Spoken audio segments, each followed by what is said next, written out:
all of the praises to the Most High and His Son, Yahweh, Ba'ashmi al-Shah, Ba'ashmi al-Rakah, Quadash, and double honor to the apostles of the great millstone, and salutations to the Yakim out there that continue to further this ministry throughout the four corners of the earth, and shalom to those that are learning and listening and growing thereby as well.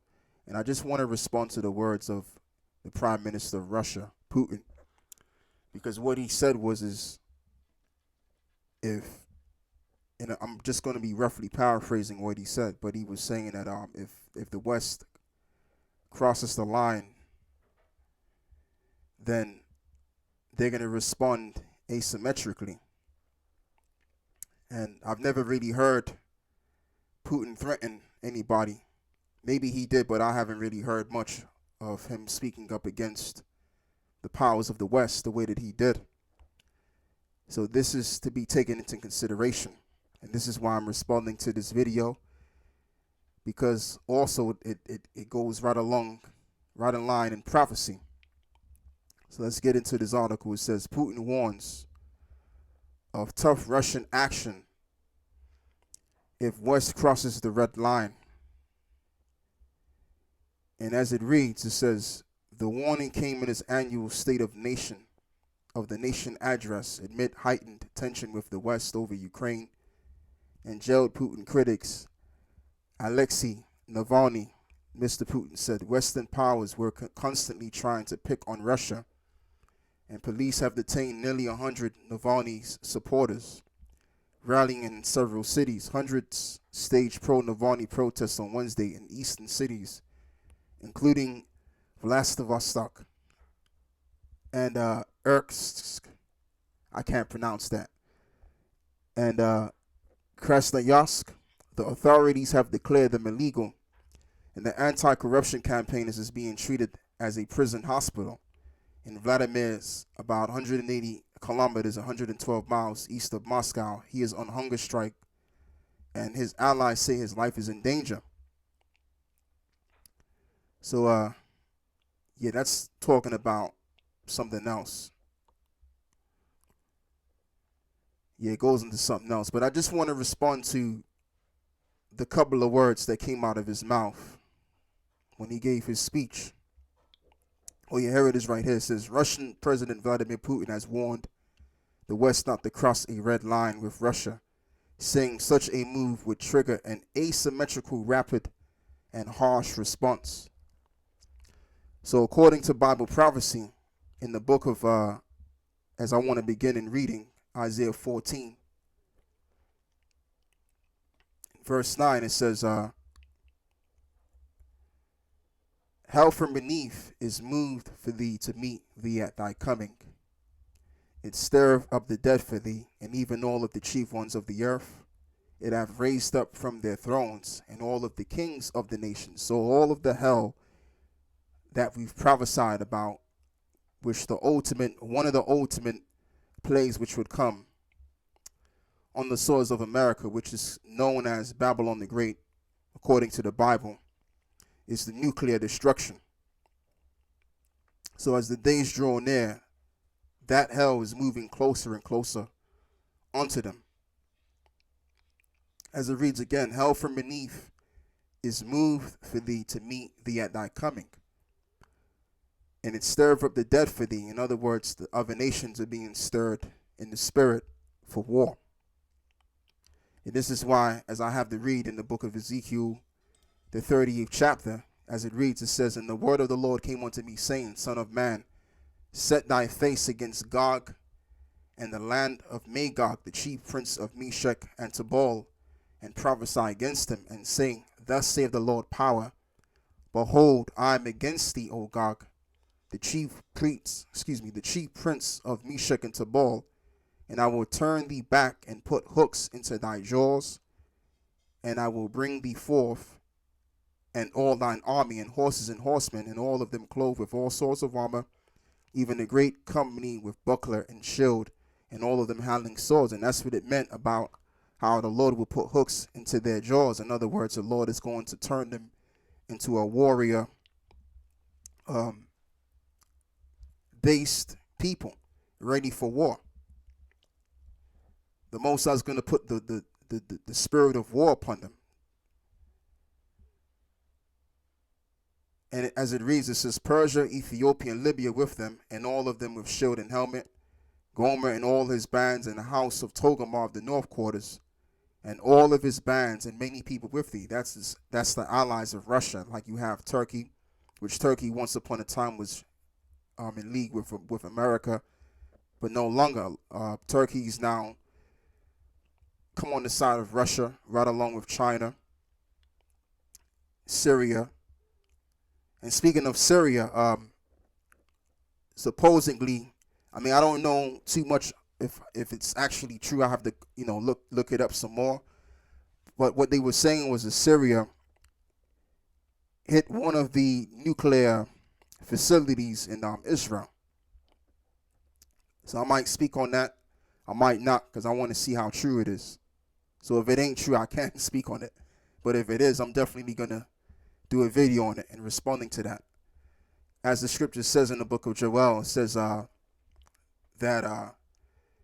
the Lord is going to stir the other nations up, and it's going to be surrounding the area of Jehoshaphat, as I'm roughly paraphrasing, which would be around the Middle East. And that's where the war is going to begin, and then it's going to evaporate all around. And the next thing you know, the ultimate world war, the third world war, is going to happen. That's what we've been prophesying about for the longest time. So it says, be thou prepared and prepare for thyself, thou and all thy company that are assembled unto thee, and be thou a guard unto them. So that's what's going on right now. Ever since Obama was in office, Russia has been supplying weapons to their allies. And now they've also sent their military down in Ukraine by the hundreds of thousands. So it's getting hot out here on this earth. And these nations are getting stirred up in the spirit, ready to make war with America, which is prophesied in the Bible. And I don't say that loosely. It's prophesied in the Bible to happen. Whether Vocab Malone or these different Christians out there that support him disagrees with that or not, it's going to happen. America will be involved in a nuclear war that it cannot win. And this whole Western world will no longer be as it is yet this day. Okay? And eventually, we the men of the Lord, the Israelites, as we declare ourselves to be, will be found out to be right on that regard. Because people are going to actually see this event take place. And when this event takes place, the elect are going to be delivered out of the great destruction, which is the nuclear destruction. Because the Lord is going to come back in the midst of that time. So let's continue to move forward, and we're going to read. Once again, I'll read Isaiah 14. It says, hell from beneath is moved for thee to meet thee at thy coming, and it stirreth up the dead for thee, and even all of the chief ones of the earth, and it have raised up from their thrones, and all of the kings of the nations. And all they shall speak and say unto thee, art thou also become weak as we? Art thou become like unto us? Yeah, and America has become weak in two ways, as I'm going to talk about, economically and militarily. And it says in the book of Jeremiah that Babylon will become as weak as a woman. And it's funny because you have women that are allowed to be involved in the military now. I believe during the 1950s and 60s, women were not allowed to get involved in the military, but now they've allowed women to get involved in the military. And all kinds of androgynistic demons out in the midst. You know? So that's going to weaken their structure. So anyway, let's read this. It says, and they shall speak and say unto thee, art thou also become as weak as we? Art thou become like unto us? Thy pomp is brought down to the grave. In other words, their pride. As it says in the book of Obadiah, the 1st chapter, thy pride hath deceived thee, though that dwellers in the clefts of the rocks, whose habitation is I. And the noise of thy vows, the worm is spread under thee. In other words, the corrosion, the corruption, which is what the world can see of America. And the worms cover thee, How art thou fallen from heaven, O Lucifer? In other words, someone that bears the light, son of the morning, which the light that they're bearing is the wisdom and understanding of wickedness, which is not wisdom anyway, pursuant to the Apocrypha. How art thou cut down to the ground, which it is weak as the nations? Yeah, because of their wickedness. And that's what's going to get Esau to be casted down to completely nothing. And it's going to take Esau on Esau for Esau to destroy their own civilization, their own empire. It's going to take Russia to destroy America. Two powerful nations. And they both have their own set of allies. Russia's with China, Russia's with Syria, Russia's with Turkey. And the rest of these nations, man, and also America. America is riding league with the EU and Japan. But guess what? Even the EU is going to turn against America. And that's after the book of Revelations, the 17th chapter. It says, they that hate thee. Salakia says, these are they that hate the whore. And pursuant to the book of Obadiah, it also says, they that have been at confederacy with thee have laid a wound unto thee. So in other words, these nations that have got together with America will decide to betray America in the end. And more so the EU, the European nations. All right, so it says, for thou hast said in thine heart, I will ascend into heaven, and I will exalt my throne above the stars of the Most High, and I will sit also upon the mount of the congregation in the sides of the north. What did Yahushua say? Yahushua said, he that exalteth himself shall be abased. So how is Esau going to be abased? How are they going to turn into hell? By their own blessing. Their blessing will be to their curse. Esau was blessed with the sword to rule the world with the sword. And with that same sword, he's going to destroy himself. And that's what the world is going to see. Let's get Jeremiah 51. Verse 7, it says, Babylon have been a golden cup in the Lord's hand that made all of the earth drunken. And the nations have drunken of her wine, and therefore the nations are mad. In other words, the wine represents America's style of democracy, putting women above the men and allowing rights of androgyny to go on in this society, if you know what I mean by that, and other things which goes against the scriptures, the ways of righteousness. That's the wine that the nations were made to drink, and now they've become mad at America. And if you have countries that don't acquiesce to the ways of America, then they're going to be droned, like it says in the book of Revelations 3, verse 15, that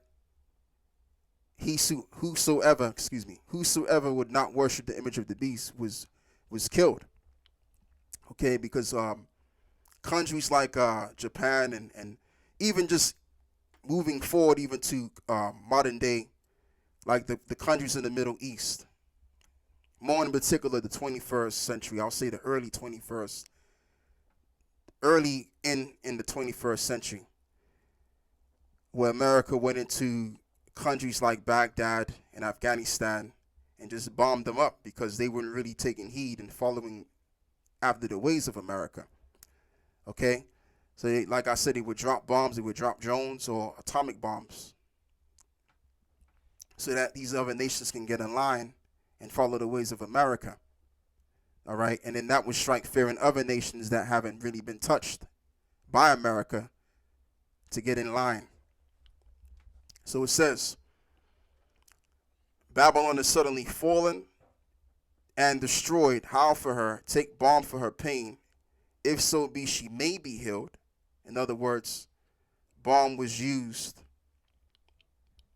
to heal you. Like, for example, you have that today. You got some people, and I'm one of them, that can make balms. And what you do is you get your coconut oil. You get all your oils together, and then you also want to get your coconut oil, which is the base of it. and you get all of your healing, you mix all of your healing oils together and you let it solidify at a certain temperature, and then you have your balm. All right, depending on how you want it to be. And you would use that to heal yourself from pain or a wound. And in the ancient world in Israel, they would also use it for dead bodies as well, like what they did to Yahweh Shai. So speaking of that, let me back my point up, because I like to back what I'm saying. I don't want to just say things and not back it up. Yeah, this is what I'm talking about. It says, and the headline is the death of Israel, which Joseph represented, that the northern kingdom. This is Genesis 50 verse 1. And Joseph fell upon his father's face and wept upon him and kissed him. And Joseph commanded his servants, the physicians, to embalm his father. And the physicians embalmed Israel. And 40 days were fulfilled for him, for so are fulfilled the days of those which are embalmed. And the Egyptians mourned for him 70 days. And when the days of his mourning were past, Joseph spake unto the house of Pharaoh, saying, If now I have found grace in your eyes, speak, I pray you, in the ears of Pharaoh, saying. So before Joseph's father already passed on, they embalmed him. And the Israelites also embalmed themselves as well. So that's what I wanted to get right there, to back what I was saying on that. So now what we're going to get back to Jeremiah 51 verse 9. It says, We would have healed Babylon, but she is not healed. Forsake her, and let us go every one into his own country, for her judgment reacheth unto heaven, and is lifted up even to the skies. And you have a lot of nations that were once in that country that have left because they didn't see why it was beneficial to stay there, due to the worsening of the economy there. And I also want to include that you even have Americans themselves that have pondered upon leaving America and left. A lot of people have left that country that they were born in. Okay, natural bred Americans, so to speak. Verse 10, so it says, The Lord hath brought forth our righteousness. Come and let us declare in Zion the work of the Lord our power. Make bright the arrows, gather the shield. The Lord hath raised up the spirit of the king of the Medes. For his devices against Babylon to destroy it, because it is the vengeance of the Lord and the vengeance of his temple. So certain parts in Jeremiah 51 talks about ancient Babylon, but you got to know when it's talking about modern day Babylon, and in this case it's talking about modern day Babylon. So let's read this again. It says, make bright the arrows. What does it mean to make bright the arrows? Meaning the fire that's going to come under the missiles, and that's what's going to make bright the arrows. All right. Like when the missiles are in the height of the sky, you barely can't really see the missile itself, but you see more of the fire that actually propels it. And that's what Jeremiah was saying as he saw it in the vision that he had. So let's read this again. Make bright the arrows and gather the shield of the Lord have raised up the spirit of the king of the Medes. And the modern day Medes are the Russians today. As well as you had ancient Babylon, which was taken down by the Medo-Persians. And then the Medo-Persians set up their empire. And you can read that in the book of Daniel's, the 7th chapter.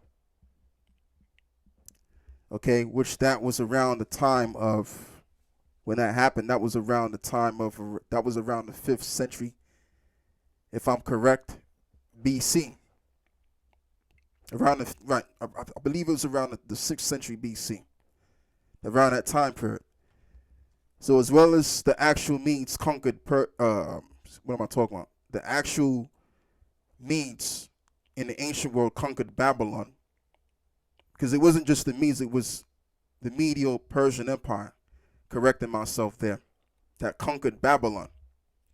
Actually, this time it's going to take the Russians and the Iranians to conquer Babylon. All right? The modern day Medes are the Russians, and the modern day Persians are the people of Iran. So let's read this. It says, for his device is against Babylon. In other words, this is the thought of the Lord, to destroy it, because it is in the vengeance of the Lord Yahweh, in the vengeance of his temple. So that's all I want to read from there. And I think I made my point on this video. So with that, I just want to first and foremost, give all of the praises to the Most High and His Son, Yahweh, Ba'ashem Yahushua, Ba'ashem Rakak, Radash. And yeah, eventually, Gog and Magog is going to destroy America, all right, which is known as Babylon the Great. Is going to take Edom on Edom to destroy themselves, to get rid of their own world as it stands today. So with that, I say, Shalom.